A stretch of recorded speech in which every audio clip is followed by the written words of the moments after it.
Hello po mga kababayan ko. Ako nga po pala si DJ Gab. At ako naman si DJ Claire. At ito...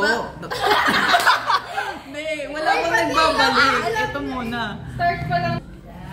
Hello po mga kababayan ko. Magandang gabi at ako nga po pala si DJ Gab. At ako naman si DJ Claire. At ito ang Radyong Sabog. Tapos may mahina dapat yun.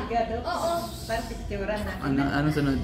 At ngayon meron tayong dalawang tao ngayon na nagrereklamo tungkol sa aso nila sapagkat yung kiniklaim ng isa ay ninakaw daw niya. Anong masasabi mo doon, DJ Claire? Dapat talaga, ang sa tingin ko, dapat dito pinag-uusapan ng maayos. Kaya sa tingin ko, tama lang yung desisyon nila na pumunta dito sa Radyong Sabog. Para naman pag-usapan natin ng maayos at mahinap.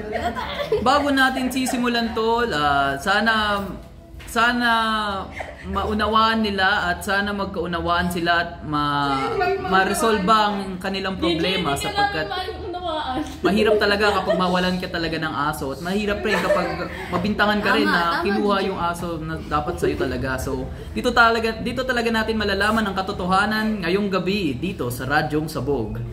Sisimulan natin sa nagreklamo na nagsasabi na ninakawan siya ng aso. Ang aso ngayon ay ano? Tatapat sa akin. Hindi nga. Ang aso ngayon ay Shih Tzu at pinapangalan ng Ginger. At sila ay hindi ko alam kung anong kaugnayan nilang dalawa sa isa't isa, pero parang magkaibigan daw sila ng 2 taon at ngayon binibintangan ni Faith na tatawagin na lang nating Faith. Na ninakaw daw ang kanyang aso sa bahay nung nag-overnight si Joy. So, ano nga, at papakinggan natin ang kanilang masasabi.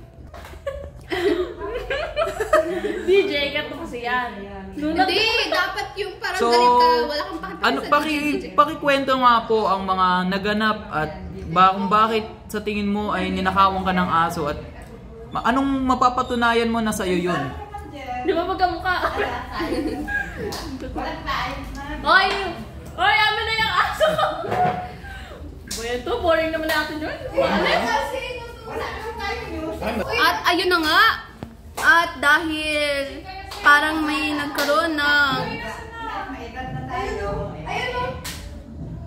Doon ka.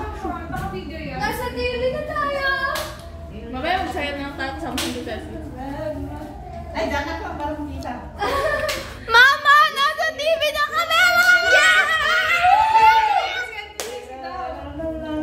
Make-upan mo na ako. Nag-distract. Web. Mama! Nasa TV na ako! Magtakas, hindi ko makita ako. Mamaya mo ako mapunta ako sa abwag. Yung simple lang, Jer. Yung gumanda naman. Huwag yung This video is sponsored by Angel's Makeup Session. Angel's Condensada! Ito nga po pala ang top quality na pagme-makeup ni Angel. The one and only Angel's Makeup Session. At ito nga po pala ang una naming kliyente. Nagpapaganda para sa bagong taon. Sabi nga nila, dapat maganda ka sa bagong taon para makahanap ka ng jowa mo ngayon. Diba? Yun ang hugot ko ngayong bagong taon. Claire, anong masasabi mo? Sarap. Ayun lang. Gawa tayo ng hulo. Ang tamo. Pwede. Ano na nga? Pwede yun. Sugar. Bago matapos ang taon na to, kami ay gagawa ng kami gagawa ng